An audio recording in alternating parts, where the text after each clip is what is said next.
Hey guys, thanks for joining us tonight. I almost said, hey, thank you for joining us on R-Rated Christianity. It's not. I think we're on that platform though, right, Salo? But thank you for joining us tonight. It's a very unique, interesting night tonight. It's not the typical situation. I've been on plenty of podcasts. We have a podcast that myself and George and Salo and Jeff and Tyler, we do. But this is not that. This is a very unique opportunity. It's an interview that I'm going to have of my brother, my younger brother, Marc. Now, let me just tell you this. When I was, if you would have told me, I don't know, 7 years ago, it's been 4 years, almost 4 years since I've been out of office. If you would have told me even 5, 6 years ago that in 5 or 6 years, you're going to be interviewing your brother Marc because he's going to be candidate. He's already laughing. Am I right? Because he's going to be candidate for district attorney. Well, I would have said, you're out of your mind. I would have used other choice words. I said, you're out of your mind. There's no way. I'll bet the farm on that.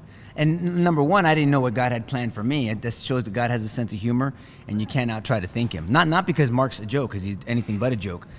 But and I do want to bust his balls, but I'm not going to today. We're going to keep it semi-PG, I guess. But all I'm saying is I would have never thought that. I mean, and to see the way that God navigates through things, through my life separately, through Marc's life separately, and then now we're here. So I have to say that this is interesting. I didn't know. I've been in plenty of interviews, being interviewed, interviewing other people, being on podcasts, sharing my thoughts. I'm not short of sharing my thoughts and opinions. But to be here interviewing my brother, who is, God willing, tomorrow night at this time, I hope we should be celebrating Marc serving our community as district attorney. I mean, that's that was Saulo, by the way, if you didn't notice, the Mexican. Woo, that was him. He's the Mexican Ric Flair. But so I'm going to ask some questions. There's going to be some familiar questions. These are Marc and I.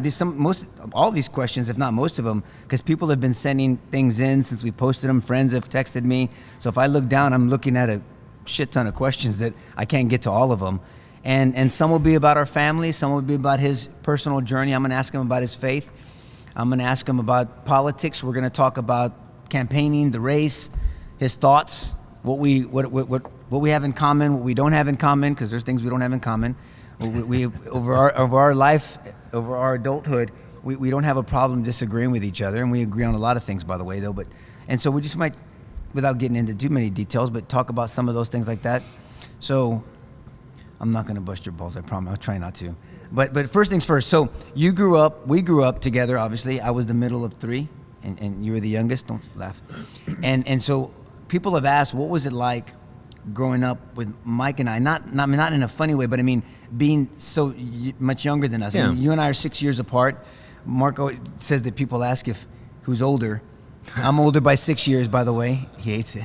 So before we get, I'm gonna get off my chest. First and foremost, I'll put it out there publicly. So not once, but twice. The second time being this week, I had a lady come up to me while I was working the polls, and she comes up to me and she hugs me and she says, "I voted for your son, Nico." And Nico's 6 years younger than me, so I guess older than you. What are you talking about? I mean, you're older than me. I guess a healthy lifestyle helps that, but being younger brother is just like everyone imagines or how the stereotype is, right? Especially when you're 6 years younger, 8 years younger, is you idolize your older brothers. You want to be a part of their lives, but you're too young to be a part of their lives. Mm-hmm. So it's this chasing the tiger's tail. And Marc saying that, he just told me this recently, because we've had journeys together, Marc and I, ups and downs, like any siblings do. But, when Marc was 12, I was 18. Mike was 20. Yeah.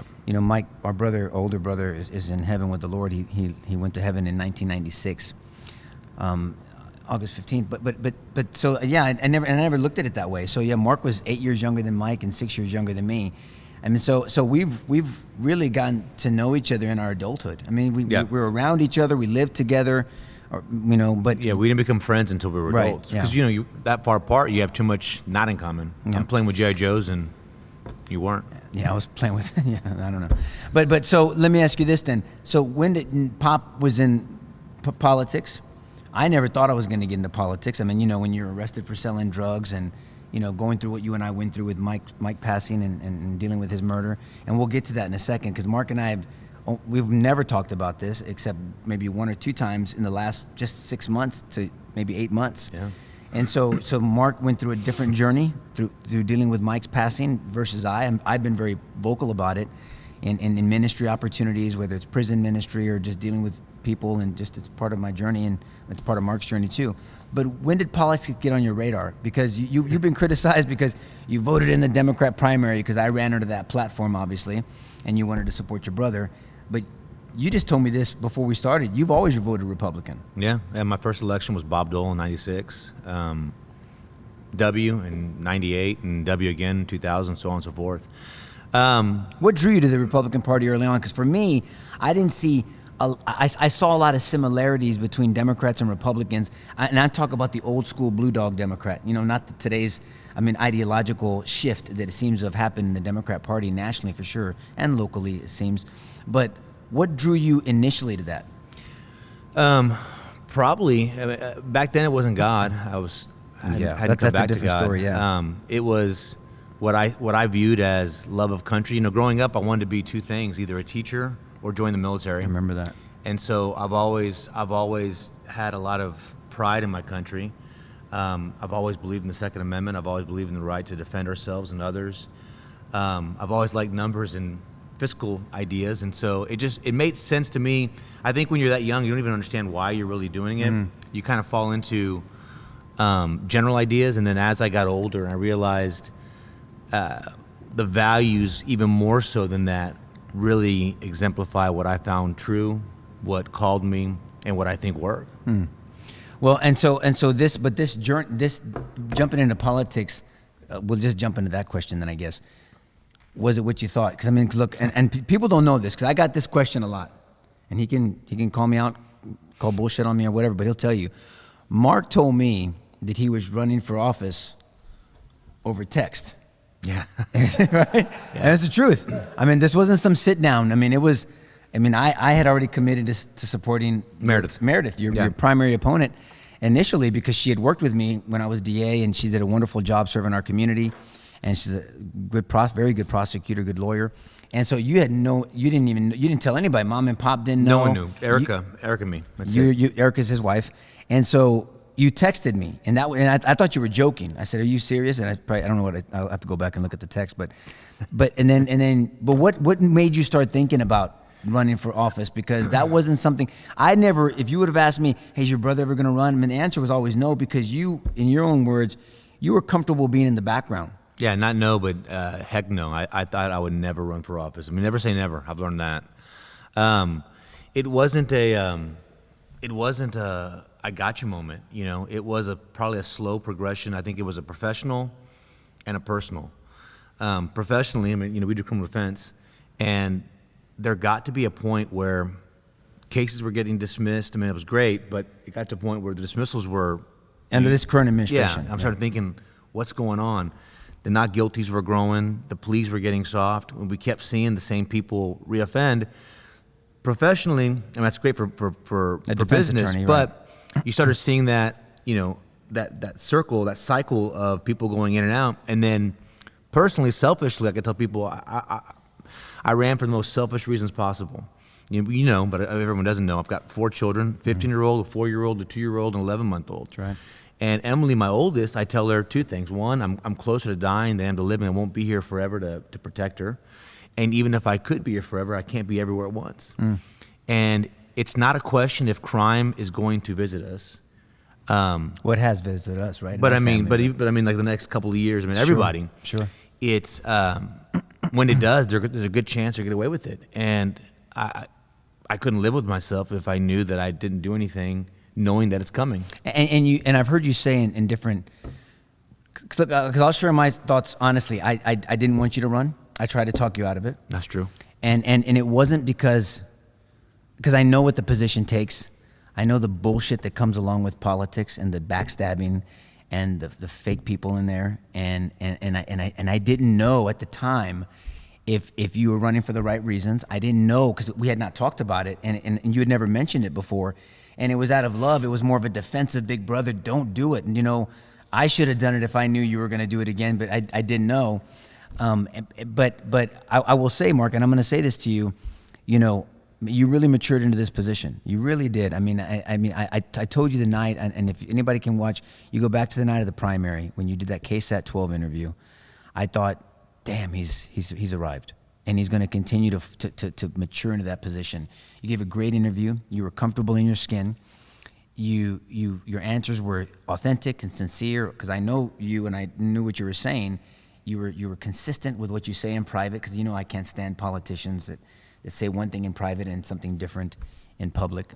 I don't like fake people, and so I remember I said, man, maybe this is where he's at, and I believe it was that night for me that I submitted to the fact that, it wasn't going to change, but I submitted to the fact that he's in, and he's doing it for the right reasons. That was good. I mean that. No, thank you. It means a lot. But do you feel that this process for you, was it what you expected? The warnings I gave, the few times and just so people know, I kind of been on. I stay on the sideline until you tell me to come out, right? I didn't want to. I have a strong personality, and I've been there before, and I've done this process more than one time, and I wanted it to be your process, but I was always there if you needed questions. But what was it like for you, the campaign process? It's like the old saying, you don't know what you don't know. You don't know what you don't know. Right. Eric and I spent about 2-3 months praying about it, talking about it, whether or not we wanted to put ourselves out there, shut down my practice, assuming we win and all that. It is definitely a lot harder. You're a lot more exposed than you thought you would be, or I thought I would be.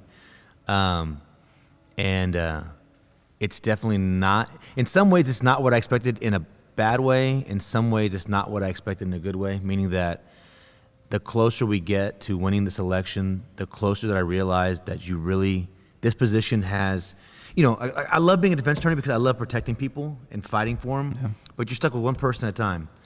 And, you have the ability to help guide an office to where you can protect the county at large. Policy. And so instead of seeing criminals walk free and getting away with it and victimizing and abusing people, with direction and leadership and training and mentorship, you can help make sure those people are taken off the streets. If someone deserves a second chance, or they're fighting for it, or they're showing you reason to it, you can help them out. You have the ability to help more than just one person at a time. Yeah. I would, and you can borrow this if you want it, but when people ask me the same question, it's as DA, you get to paint with a broad brush, right? As a defense attorney, you have a specific brush, and you're fine tuning because you're dealing with, as you said, one client at a time, hopefully making a difference in their lives. I know you do, and I know we do at our office too, and I care about people's lives and their future and their family because it affects everybody. But as DA, you get to set the policy and the culture for an office that it's a trickle-down effect, but in a good way, right? The trickle-downs to the assistant district attorneys down there.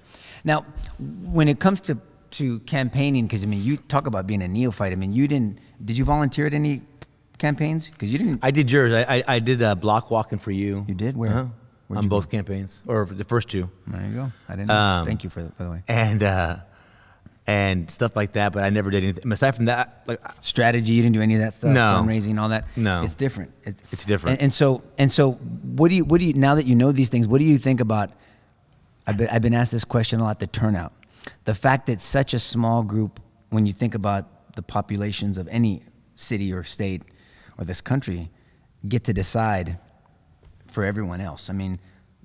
What have you seen that encourages people either to vote or get involved in vote? Why apathy? What do you think's happening? Or do you sense something different with this election? Because I think there's a national feeling, and I think it's similar. Or do you think it's similar in Bexar County? Because you've had your hand on the pulse more than I have lately, being in the community. Obviously I'm not an expert, so disclaimer. But my gut has always told me that Bexar County is a unique animal.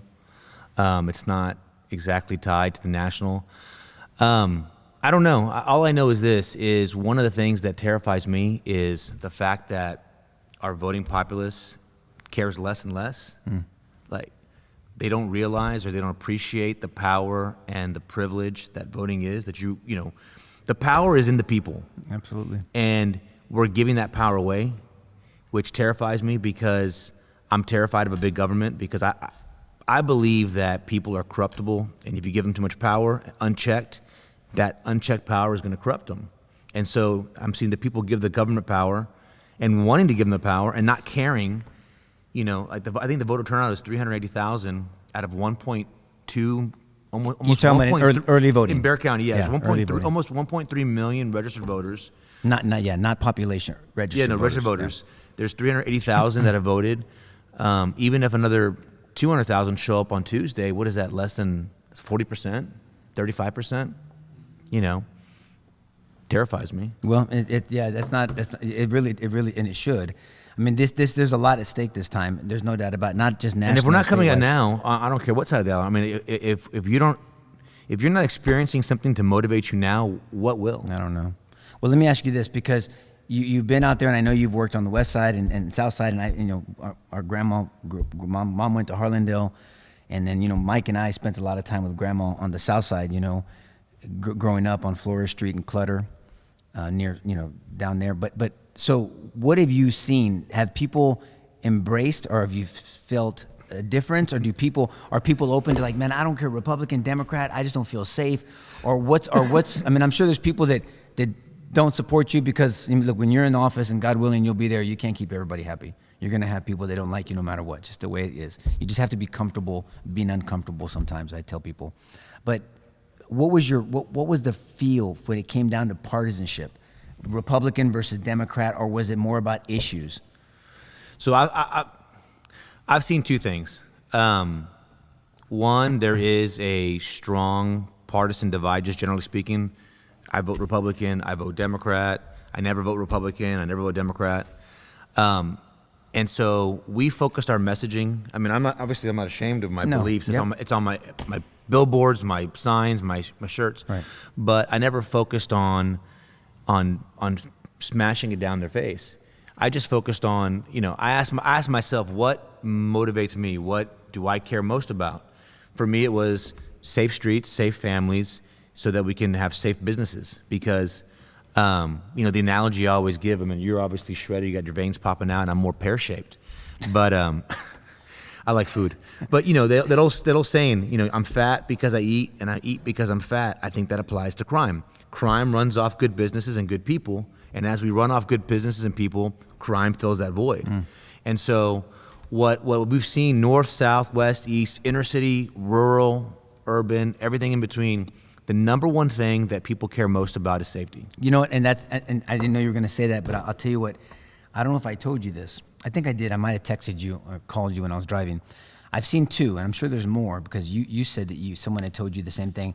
I was driving back to the office, and I've seen this twice in two houses. They had Beto O'Rourke and Marc Lahood signs. And it's the truth. I mean, I've seen two. I'm not going to make, it's not 22. I don't want to be exaggerated. I saw two. Yeah, we knocked on some doors that had Beto signs, and they said they're going to vote for me. Okay, did they say, was it because of what you just brought up? This whole, whatever social issues, whatever else you think of, regardless if I agree with your faith, and we're going to talk about your faith here in a little while, but I don't feel safe. What I tell people, if people don't feel safe to disagree, they don't even give a shit what they can agree or disagree on. You can't disagree. First level, yeah. You can't get past it. So it's a foundation issue. It's that, and then also the fact that I've told them, and I've been explicit, that politics, personal beliefs, agendas don't belong in justice system.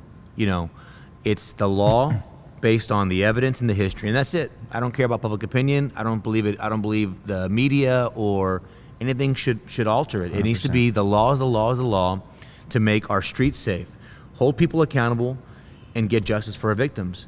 And when they hear that and they believe that you really believe that is when the light switch goes off. Because I had one guy stop me immediately and said, don't waste your time. Why? Because you knew you were Republican? Oh yeah. Well, I mean, I walk up there and and I first thing I say is, hey, I'm Marc Lahood, I'm Republican running for DA. Because I don't want to lie to people. I don't want to trick them. I mean, I want them to vote for me, but I want them to do it knowingly. I don't want to, pull wool over their eyes. And I said, yeah, I know that. I got the app showing their voting history. And I said, but I want to talk to you. And we talk. And by the end of the conversation, I've had 5 or 6 people stop me. All but one said, I'm going to vote for you. The last guy said, I'm going to think about it. I don't know if I converted him or not, but, it's just. But I love the conversation. The conversation is, not evil in that way, but I've always said, miscommunication. I need to figure out how to say it better, but I always say miscommunication is the root of all evil. Yeah. Or root of all conflict, because it's what you think the other person stands for as opposed to what they actually stand for. Well, look, and even if they stand for something different than you, we have to be able to converse. I love that you're doing that. I think that's very important. I tell people, because we have the sidebar show on Saturday mornings, and I tell people I like Bill Maher. And they're like, what, you like Bill Maher? There's no way you're this or that. I thought, I didn't say I agree with Bill Maher. There's a difference. I mean, I disagree with him on many, probably 95% of his. Well, I can think of 3 or 4 issues that I passionately agree with him on. And one of them is free speech. Mm-hmm. One of them is having discourse. I mean, he has people on that are on the opposite end of the political spectrum and of the ideological spectrum, people mm-hmm. that have different faith beliefs, whatever, but he encourages that conversation. And the standard that I think is so destructive today is that you have to hate somebody to disagree with them versus just disagree with them. And then you got to still live together. I mean, your neighbors thinks differently, this neighbor, but we're still neighbors. If someone's breaking into houses, we're all going to come together. It's unfortunate that it takes tragedy to do that. Well, and then this or something, and if you guys want to send in a question, so I'm Salo and Jeff and Dom, are you paying attention, buddy? Yes, you got it. Give me the thumbs up. I think that was a thumb. But if anybody has a question, just send it in or whatever. I have a bunch of questions here that I want to get to. So that was kind of our political questions. And if I miss something, and we'll talk about, there was going to be a question on dark money and nonpartisan races, whether this should be a nonpartisan race. The answer is yes. Yeah, it should be a nonpartisan. Dark money doesn't offend me. Define what that is. Dark money meaning money is when money's coming in and the PACs and they funnel it in the way that you don't know who's donating behind it. But, if there's not a cap in a race, I don't think it matters. I mean, if that's what they limit coming into it, I don't cry because, Soros gave Joe, I don't know, $800,000 million. And go by the facts here, and I know you always do. So the current DA, Joe, how much did he raise locally? I haven't added it up. I think it's like 100,000 total, local. I believe so. For the incumbent DA. I don't want to speak incorrectly. I get it. But how much money came in outside from Soros? 580 a couple weeks ago. Another 200, 800 plus that I know. 800 plus, and maybe more. And all your money primarily has come from our community. Our money's been raised, yes, locally in our community. That says a lot there too. And we've been able to match them pretty close. Yeah. Well, let's talk personal. That's scary. No, I'm not gonna talk about your premarital days. I'm gonna talk about. He's lying, baby. I'm sorry, Erica. He always loved you, and so I'm gonna say this. No, what I mean about is about, August of 1996, right? So August 15th, 1996. We're all home, and you and I have only talked about it maybe 1 or 2 times, maybe. And like I said, in the last 6 months, if that, not even in detail. And Mike is taken from us all. It was a botched carjacking.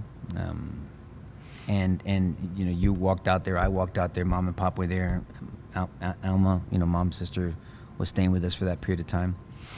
And so it did something to me. I mean, it sent me, and I've been very open about this and all the different ministry opportunities I've had and just even political journey.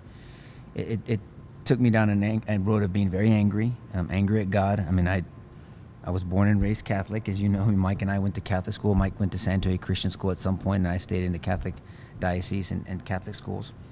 But I didn't have a relationship with Christ back then. I didn't know how to process this. I was angry at God. I held him in contempt, but I took it out on everyone else. I tell people I was a functioning angerholic. I think you sensed it. My mom and pop sensed it. My life sensed it. I mean, 2 years before that, I was arrested for selling drugs. I was the mess in that season of life, But you were 6 years younger.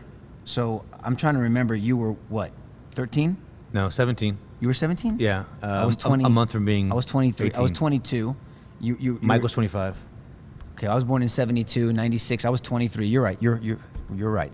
So tell, if you don't mind sharing that journey, because I've never heard it, to be honest with you. I know you went through some dark times, but because you have a strong faith now. Mm-hmm. Is it fair to say, at best, you were agnostic back then? At best, yeah. Atheist, maybe? Trying to be atheist. You were trying to be. That's an interesting statement. I've never heard you say that. You were agnostic at best. You were trying to be atheist. Yeah. See, that was me being pissed off at God but I still believed he was there. I just didn't have a relationship with him, and I didn't have the balls to tell him, even though he knew what I was thinking. But share that journey with me, and then they can just hear. Share that journey with me. I mean, what happened from that point on, and how you processed that as a 17-year-old, and then. That's a hard one. I mean, there wasn't much processing, right? I mean, we didn't talk as a family, so we never. Even to this day, I don't think we ever talked about it. But it's the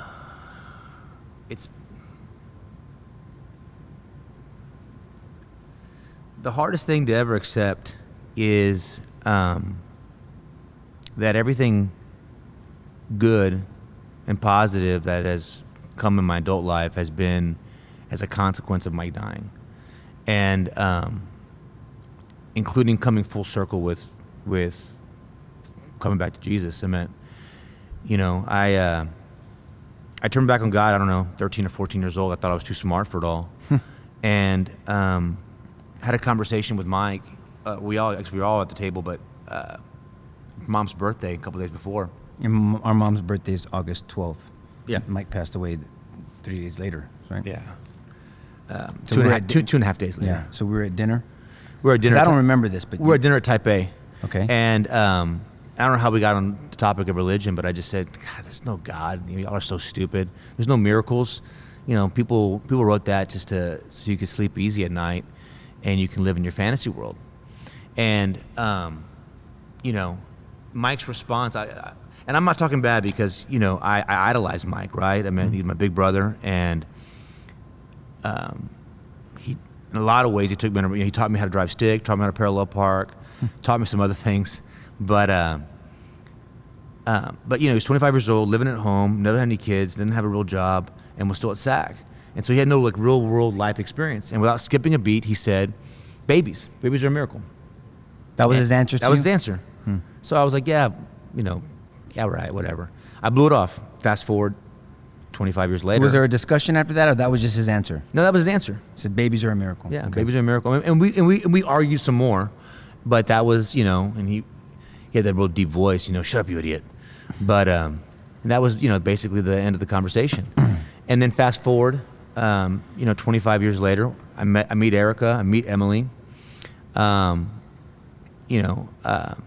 and I spent 25 years just trying to fill a void and a hole and an emptiness with eating and drinking and live music and traveling and just having fun. I had a lot of good times, but the example I always give is, I forget the character mythology, but he got punished with hunger or thirst. No matter what he ate, no matter what he drank, he was always hungry and thirsty. Yeah. Nothing could satisfy him. Nothing. And that's how I describe it. And I met Erica and Emily, and immediately I knew that my life was changed. And Neil is probably still a little bitter about that. Neil Kaufman. Yeah. I describe it as they put the bandage over that hole in my soul and my heart, and then they brought me back to God, which filled it. And so, fast forward to, sorry. No, finish. So, finish. I adopted Emily, but Zeke is the first baby that I've encountered. And when he was born, it was like a light bulb went off, and holy moly, Mike knew something that he could not have known. There's no way he would have known it, had the wisdom or the foresight to know it. And yet, he was giving me a message 25 years in advance. And I thought, wow, that's a miracle. Did you go through, because for me, I'm a critical thinker, I'm very analytical, you look at evidence too. When I went through my analysis, I wanted to know why those 66 books. I wanted to know, what about the Dead Sea Scrolls, the Gnostic Gospels, all the different this myth, this mythology, everybody's saying Jesus is a copycat savior and all this other stuff. Did you go through that type of evidentiary, or was it more of an experiential and then you dove right into it, or was it a little bit of both, or how did you, because you're very devout, you and Eric are devout Catholics, correct? Yeah, we're Catholic. Yeah, well, I'm sorry, Catholic, but you're Christian in the Catholic denomination, yeah. Right? But was there any of that analysis, or was it more of just, I know God's real, and then it was more of experiential? It was twofold. So, ironically, I never wanted to be Catholic. I made fun of the Catholic faith. It's so easy to take a lot of pot shots at it. It was a twofold. I immediately felt it and experienced it with Erica and Emily. And then as I was walking towards it, the question was, I wanted to believe the truth, not my truth, not the convenient truth. Yeah. And so for me, I started reading, the two critiques I guess everyone always I've heard is, in the Dark Ages or Constantine, so in the 600s or the 300s. And so I started reading the Apostolic Fathers and the people that were either a disciple of Christ, disciple of a disciple, one or two or three people removed. And so that's where I started going in from, and then working my way out. Looking for the consistencies. Yeah, I agree. Yeah. John's disciple, Ignatius and Polycarp and Papias and all that. And Cornelius. Well, that's great. Look, we won't go too much more into that unless there's something that I'm missing. I'm just... Oh, I thought Saulo was making a face at you. So, I want... Let's just... I'll take a shot at me in the sense that, some people really supported me and liked me because I was very opinionated, and other people couldn't stand me because I was opinionated. And I guess to the point that you said about, hey, let the chips fall where they fall. I'm gonna say the truth, speak it boldly, be humble, of course, about it all the time, but be courageous. That's a hard balance. For me, I think it's impossible without Christ. But where do we differ? I mean, for me, I spoke two things that I spoke out. Our opinion about vaccines. I mean, I spoke out about that. I got a lot of criticism for it. And you know why. Michael's on the spectrum of autism, and you were there. You were seeing born. I mean, he wasn't born that way, but that's a different discussion. And I calculated those those things. I wasn't flippant about my opinion. Of course, I researched things, but I knew the backlash that was coming. And then it said, let everything else be damned. I'm going to be honest. I'm going to speak for Michael since he can't speak, anymore, or ever get a chance to, actually. So what, people ask me this all the time, and I just say, look, Marc and I think a lot alike, but you're a grown-ass man. You have your own opinions. There was a period of time where we kind of went on our own different ways, right? I mean, you were kind of doing the whole thing you were describing earlier, and then I kind of found this path because I was so lost myself. I always tell people I was a functioning angerholic. I never drank or did anything like that, but I was addicted to my anger, And so after I tripped over Jesus because I wasn't looking for him, I really went into a deep dive evidentially of how can I rely on these 66 books and this faith and ideology and this life of a first century Jew that obviously changed the world. So where do you feel like, if you had to tell people, because I've been asked this, like where do you and your brother agree on, and where do you differ on? And people really are more curious about where do we differ on. What do we disagree on, right? I mean, it's the truth. Yeah, Saulo too. Okay, good. Well, that's it, because if it bleeds, it leads, right? So I mean, so what I would probably say that it's a... You can say whatever you want. It's a no-win situation. Well, but I would say... I told you it was going to be a tough interview. I would say softballs here. humbly, I think I compartmentalize a little more. Okay. And so I'm very opinionated on my religion or my politics or my personal opinion, but I believe that the job is separate from my personal beliefs. And I believe that it's necessary. I mean, we're seeing sheriffs, we're seeing DAs, not just across the country, but in the state, that are taking their job based on what they believe is okay, or what they, and they believe it passionately. Mm-hmm. But I believe in a process for a reason. And so I guess that maybe that's probably it. Maybe, I guess. That's it. Okay, well, I mean, you have a different opinion about certain things. I mean, vaccines being one of them, right? I mean, not a whole bunch, but just difference, and that's fine. I mean, you talked about that with the editorial board, and that's one thing. But we have a foundation in our faith. We believe that faith and family and freedom, and we're both small government guys, right? You're a Second Amendment guy, so am I. I mean, Marc, you're a very big Second Amendment guy as I am. You believe in entrepreneurship. Am I fair? See, we agree on a lot of... No, yeah. I mean, that's the backbone. That's what keeps us going. I mean, government is there to create a safe environment, mm-hmm. and then the citizen is there to build off of that and succeed from it. And so, I think it's fair to say that we probably both disagree that the government should tell us how to raise our children, or how to think, or how to believe, or how to act on personal decisions, and let us operate. Probably the biggest issue I have with government is they stop thinking about it as our money. It becomes someone else's money. And so, you know, I'm tight with my with my wallet because that's my money. I've worked hard for it, and I see people spending and making horrible decisions that you wouldn't make if it affected you personally. Yeah. You know, I mean, just look at all this construction where they shut down the city for 2 years, and then they shut down these streets in front of businesses for another 2 years. Those businesses are going to go under. So, you know, good chunk of them are, at I'll least. tell you the first thing that someone told me, and it already sounds like you're going to be similar, God willing, if you're allowed to serve our community. But I remember I had a meeting with somebody after I'd won, and it was before this November to January where you have to get your staff together and figure things out, and you're in a bunch of meetings. And so like, hey, you know, let's just sit down and talk. I want to kind of explain to you the way we do things. And I said, I'm going to say this humbly. Oh, sorry. It's okay.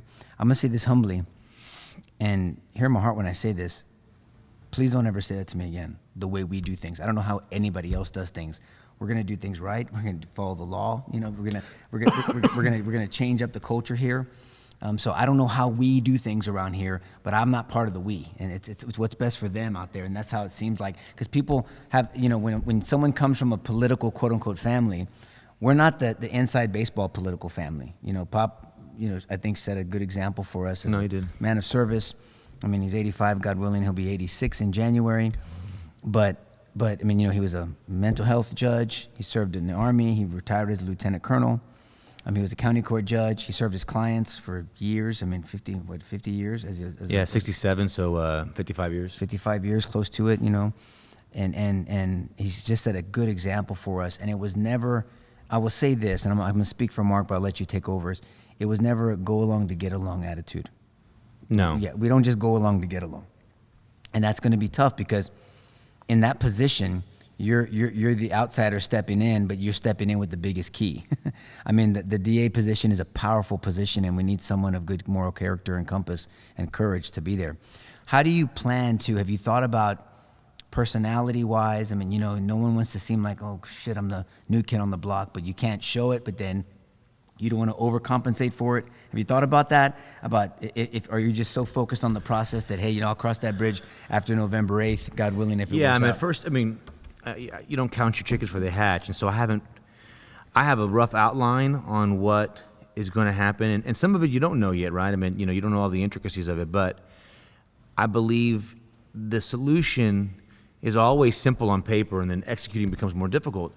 And so, how do you run the issue with the DA's office? It's not run like a business, right? I mean, the DA's job is to win cases, in this case, get justice for the victims, hold people accountable, and ultimately part of the process of keeping Bexar County safe.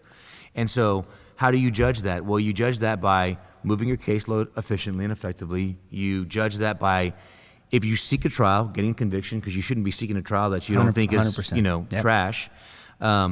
And pleading the case out or working case out that should be worked out, helping people get back on their feet. You know, because people always ask me, you know, it's funny, but when I tell people I want to prosecute the law and every law under the books, they always say, well, you're going to throw everyone in jail.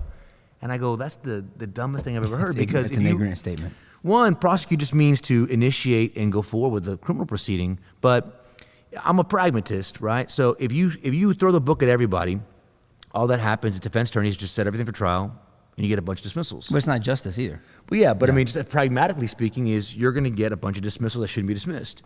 If you dismiss everything and do this weak system we have right now, then you get a bunch of dismissals and a bunch of bad results, which is still not doing your job right. And the only way is to try and find out some way of balancing this pragmatic approach of finite resources. And, you know, it's easy to say how you're actually going to do it, but it starts with leadership. You know, I've said it from day one, this is not a cheap attack. You know, the prosecutors themselves made jokes that, you know, for the last 2 years, you couldn't find Joe, you couldn't find the chiefs. You know, they're hiding on their bunker. You cannot run an office if you're not there to lead and direct them, because they don't know what's going on. If, you know, we would spend months and months talking to a prosecutor who would say, oh, we can't do that, I'm going to get fired. So they go up to their chief, or their mini chief, and then this chief, and this chief. Well, it took 6 months, 5 months to have these things work up the process because you couldn't find anybody just to hear the no answer, as opposed to just doing what's right, empowering them. I mean, you know, I've always wondered why, if the prosecutors and their support staff and their investigators are working the cases up, why we would tie their hands and say, oh, well, you don't know what's best. on whether this case should be dismissed or whether this case should be worked out or how it should be done. They're the ones that have their hands in the mud and the gruck. Yep. You know, and so I guess the short version or long version is those are some of the ideological and execution changes that have to happen. We have to support our prosecutors, we have to empower them, but also show them, yes, because they don't know how to evaluate a case. Yeah. I mean, the misdemeanors, and disclaimer, I haven't pulled the records, but I've been to 7 or 8 courts where the bailiffs and the clerks are all saying they're losing 6, 7, or 8 out of 10 trials. That's ridiculous. Either don't try them or train them better. Yes. Right, yeah. Because I agree. You should not be losing that. If you're losing that because you are either not working the case up properly or you're trying a bad case. Yeah. And you're not getting justice for your victim. You're not holding people accountable. Now you're telling people, oh, you're not. What you're doing is reverse. You're empowering them and saying, oh, I can do whatever I want and get away with it. Because actions have to have consequences. I don't think it's rocket science. If we take away consequences and accountability, human nature, our behavior gets worse. It doesn't get better. Yeah. Sorry, I got all worked up. No, it's good. I want you to be because you're passionate about it. That's good. I mean, that's going to drive you, and it has. When Marc says he prosecuted, DA's responsibility, is to prosecute cases. It just means to initiate the case from the state of Texas against so and so. It doesn't mean the resolution is going to be a certain way. There's tremendous. I say tools at your advantage: pretrial diversion, deferred adjudication, some type of community supervision. Yeah. And when people try to say restorative justice, I ran on that campaign. So Joe tries to use that, but that was remember I ran against my predecessor who was, hit him high, hit him hard. But I said, well, hold on, we need to make a distinction between violent and nonviolent crimes. So I like to think humbly I'm a product of restorative justice. I committed a nonviolent crime because I was a dumbass. And I was given an opportunity, not a chance. A chance is a freebie, and I had accountability. I'm gonna steal your water if you don't mind. Take all of it. And I proved the opportunity to be good, and I turned my life around, not only just legally, societally, but also spiritually. And there was different results. Well, so I'm a product of restorative justice, but then we've experienced evil, violence, crime in our lives, and both of us. And I'm going to ask you this because I don't think I've ever. You had no clue. I'm going to ask him this. You and I went up to Huntsville, right? And we witnessed the execution of Mike's murder, of the shooter. Yeah, Mauricio Brown. And I've never asked you this. I don't know if you've ever heard me talk about it. I've talked about it a handful of times in public. What was that experience like? Because I have no clue what you're going to say. What was that experience like for you? Because we didn't talk about it after. Mom and Pop didn't go. No. It was us, Mike Ramos, and Ronnie. And Richie. It was, it's why I tell people, for the same reason why you don't represent your family and you don't, as a lawyer or as a doctor, because you're emotionally invested. Same reason why you don't let a victim's family be the sole determining factor in how a case gets resolved. I mean, I've confessed to the priest. I've prayed on it. I took satisfaction in watching him die. I don't know what to say, but. Did you feel that was biblical? Do you regret having that satisfaction? Because look, I'll tell you this. He's a good friend of mine now, Paul Venema. You won't have the pleasure of him interviewing you. He's one of the good ones out there, and he's retired. But he's a man of honor, and he was he worked for KSAT for years. Paul Venema interviewed me right after the execution. He says, "What happened?" He said, "Well, I heard they had the transcript. He apologized. Did you believe him?" I said, "I don't know. That's between him and God." Right? I can't say that I had satisfaction. I had peace. I think I was obviously different in my journey with the Lord than you were at that time. Now it's different, but at that time. And I felt that peace knowing that he was in God's hands. And so if Mauricio Brown truly repented before he left this earth, then I guess I'll see him in heaven when I get there. And I'm okay with that, right? I'm okay with that. And if he didn't, then I'm not going to see him.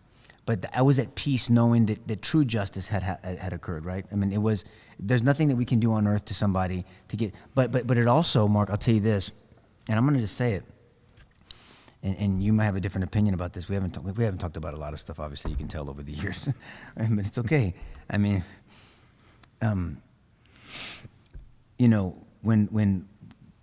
I made a pledge to myself, And I had no idea I'd ever be DA, Mark.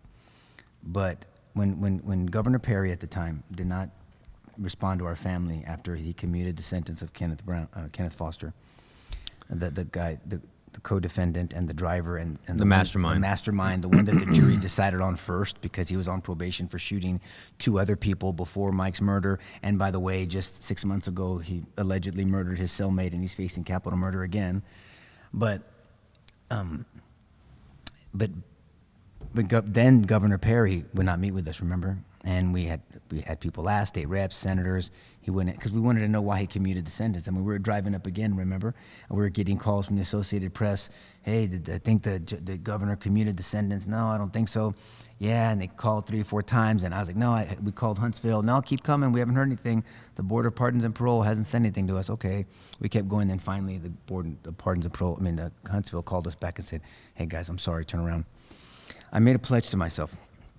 And I know I already know your answer, but I'm going to ask you to make this pledge too, if you're DA. I said to myself, I will never not meet with a family. And you can ask anybody that worked with me, and I'm talking seasoned prosecutors for decades that said, man, Nico, I don't know if you want to walk into that meeting. This family is really, I go, do they want to meet with me? Yeah. Do they sincerely want to meet with me? Yes. Then I'm going to meet with them. And I've been in some tough-ass meetings. I mean, and every single one of them, by God's grace, and a stern, loving conversation with every family, sharing our journey. It left with respect. It either left with an embrace or a handshake, and most of them were embraces. But I said to myself then, not even thinking that God was going to take me down this path. I mean, you get arrested for selling drugs. You're not going to be DA in the community you got arrested for, right? I mean, and I said, I'll never not meet with. If I was ever in that position, I'll never not meet with them. I mean, is that a commitment that you make also? I mean, if someone sincerely wants to meet with you, that's important, I think. Yeah, I mean, the 2 things that when I ran for this office, the 2 things I realized from Rick Perry's cowardice was twofold. One, my pledge to people is we will never sell your justice out. Amen. For any agenda, yep. for any political purpose. It's going to be based on the facts, the evidence, and the history. That's why I've been adamant about that, because it's jacked up to have your case sidelined, not for truth, not for innocence, not for the law, but for an outside agenda. So that's the first thing that I focused on. The second thing is it comes back to miscommunication. I mean, I saw it as a defense attorney, saw it as a family law. I'm seeing it in everything. I mean, people want to talk. They want answers. Yeah. And they want to see face to face. There's a reason why human contact and human interaction, watching your body language, watching your reaction, watching your eyes, seeing how you breathe differently, and looking at someone's eyes and seeing, are they genuine? Do they feel it? Do they understand? And so, yeah, I mean, to answer your question, yes, without a doubt I would, because that's what I haven't been there yet, but that's how maybe I'm an idealist, but that's what this job is for, stay an idealist. It's lives. I tell people, I get so pissed off when they keep talking about the backlog. I mean, it's important, but when we say backlog, we're thinking about widgets or we're thinking about tennis shoes. We're talking about families and people that have been violated that are seeking justice, or people that have preyed upon somebody that we need to hold accountable. I mean, we're talking about lives and families and generations that need those answers. I don't know. No, I think that's a great answer. Look, I was going to say this, and this is not, you're my brother, I'm defensive, but, do you know what happened and why Joe ended up running against me? Yeah. I know some argument. Yeah, but it started from a murder trial that Jason Goss, one of my law partners, excellent lawyer, one of the best lawyers I've ever worked with, on either side of the aisle. But we were trying to case a murder case. This young girl, I won't say her name even though it's a public case. She was shot in the face during we think it was a drug deal. This guy, we thought it was a capital murder, but we just couldn't find the money because she had drained her account the day before, and then she has 5 holes in her head, hands in her pocket. It was bad. So all that stuff happened with this alleged argument, this alleged threat that I was exonerated on, by the way. But and Joe goes up to Jason and goes, tell Nico, 20 years, this all goes away. All of it goes away. And I said, won't make a stink. We won't do. I'd probably still be in office right now. And I said, no. I met with the dad. I met with her daddy. I shook his hand. I looked in his eyes. I saw the tears in his eyes, and he said, I know you're going to do the right thing for my daughter. And he didn't know what was going on behind the scenes. and going through what we went through, because I think that's what you bring to the office. I think you bring a real life experience. You saw mom and pop. By God's grace and their commitment to each other, what is it, 94% of marriages? Divorce. 93, 94, it's big because of the pain and the guilt. And so credit to our parents. And look, it hasn't been easy, but they made a commitment to God and before this community when it meant something. And they've been through hell and back together. Nobody wants to bury any one of their children, but especially their first child, the way that it happened in our driveway. And so I know you bring that. So I say that biasly because you're my brother and I love you, but I would just keep my mouth shut if I didn't mean it. And I know that's what you bring. I just want people to know that. That's what will bring to the office. And you can tell he's not a wussy. He's a man, and he's someone that is a servant leader that serves his wife, serves his children, all 4 of his children, and wants to serve the community. I think that's a big deal. And I think people need to understand that they're not going to have some bullshit politician. Look, I tell people I was a shitty politician because I didn't tell people what they want to hear. And I think you plan to be a shitty politician too. Well, he should, right? I mean, am I right? But he should. I mean, I want you to be a shitty. I want you to be I want you to be the best public servant that anyone could ever imagine. And I just focus on serving the community. That's it. All of them. Democrat, Republican, doesn't matter ideology. It doesn't matter. Anybody, you serve people. I don't care who you vote for. The job is to protect everybody. Amen. It's like I tell people, you don't want our police to run to a scene or say, oh, I don't believe in that, I'm not going to go. Or you're the wrong person, I'm not going to protect you. Or ER doctor. The job is to protect and to administer it, not just everybody, but equally. Because, it sounds like a soundbite, but it's the truth. It's either we have justice for everyone or justice for nobody. Mm-hmm. Because you can't pick and choose. If you start picking and choosing, then you're going to start applying it differently. And once you apply differently, you're not getting the same protection or the same effort that you're giving somewhere else. Yeah, you know what I mean? 100% agree with you. Look, there's some very specific office questions here. Political questions. That's a good one. Here. I am the better looking brother. That's a great question. These guys. Well, if this doesn't work out for you, you can always go to comedy, whatever you want to do. Saulo, any questions online before I finish these off? Because there was supposed to be a speed round question, but nobody gave me the speed round questions. Any questions? Amen. Look, guys. If there's any. What's okay? It was read it. It doesn't matter. He can have his opinion. Thank you for even.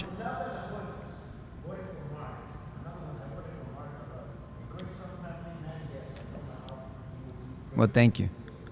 He'll be a great DA. Look, guys. There was going to be a speed round. I don't have the speed round. I was going to bust your balls a little bit, but this is serious business. Look, tomorrow's voting. This is it. This is the pinnacle of everything. It's just tomorrow. Early voting is done. The polls open at what time? 7 a.m. to 7 p.m. There's about 300 plus locations. You have to vote in your precinct tomorrow. No, you don't. You don't? No. You can vote. Oh shit! I gave people bad advice today. When did that start? When did that change? They passed that recently. I think this last. That's why you're going to be DA. But there you go. No, but just get out and vote. We project there's going to be a lot of people coming out. Good. Encourage people to vote. And I tell people straight up, look, here's the reality. This is the non-campaign slogan. If you feel safer now than you did 3 or 4 years ago, the incumbent's name is Joe Gonzalez. Vote to keep him. If you know that crime is up, if you know that criminals are getting away with it, if you don't feel safe, if you know that we're headed the wrong way, then I humbly ask you to fight with us to protect our community. It's literally that simple. It is that simple. But I'm gonna let me do this. And get out and vote, because talk is cheap. The only way we're gonna get it done is to go out and vote. And bring people with you, like 3 or 4 people. Get people, encourage people to vote, regardless of what political party they are. This is something that transcends political parties. It really does. But the stats support what Marc is saying. So the stats, murder rates are up, property crimes are up. There's all family violence dismissals are up. Everything's up. It's these objective statistics, and so really encourage people to vote if they weren't. Every vote counts. It's just I'm just one vote. Yeah, but you're still one vote. And if 40,000 people thought that, I promise you, 10,000 votes change an election, especially in a county like this. We need to get that up. We need to really embrace and engage. They say it takes a village to raise a child. It takes a community to keep it safe. All of us to keep it safe. That's what community policing means. When I was out there in the community, you'd be working with 46, God willing, 46, 47 law enforcement agencies, federal and state, working together synergistically to make this community safe. And also remember what a DA's oath is. It's to ensure justice is done. So if the wrong person is accused, guess what? He dismisses the case on his own. because you're prosecuting the wrong person. And if it's I'm prosecuting the right person, but the result needs to be this instead of that to give them that opportunity, so be it. If it's someone that's just pure evil and is causing harm and fear in our community, well, then they need to be removed from it because they can't play nice in our community. So that's the distinction. It takes a lot of discernment and common sense. And I'm very proud of him. I like to bust his balls. Trust me. Offline, we'd be bleeped out every other word. But I say this sincerely from the bottom of my heart. I'm proud. I gladly stand in the back. And you've been in the back all these years. I gladly stand in the back in your shadows like I have been during the campaign. I will gladly do it tomorrow night. I'll be in the corner cheering you on, praying for God's will to be done.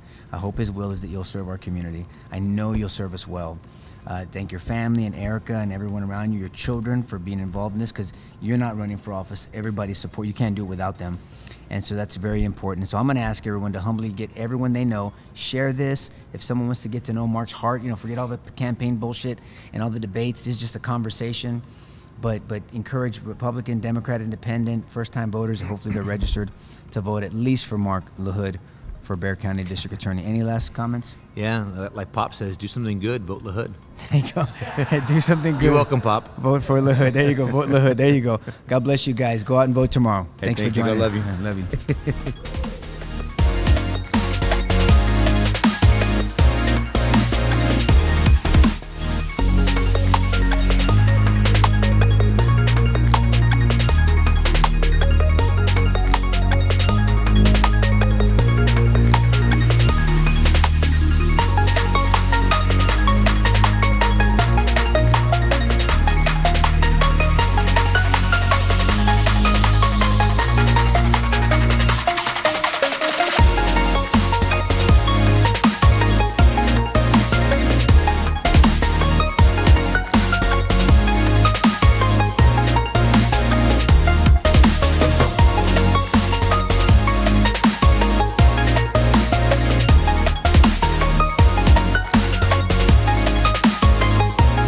Crime is on your doorstep, it's already too late.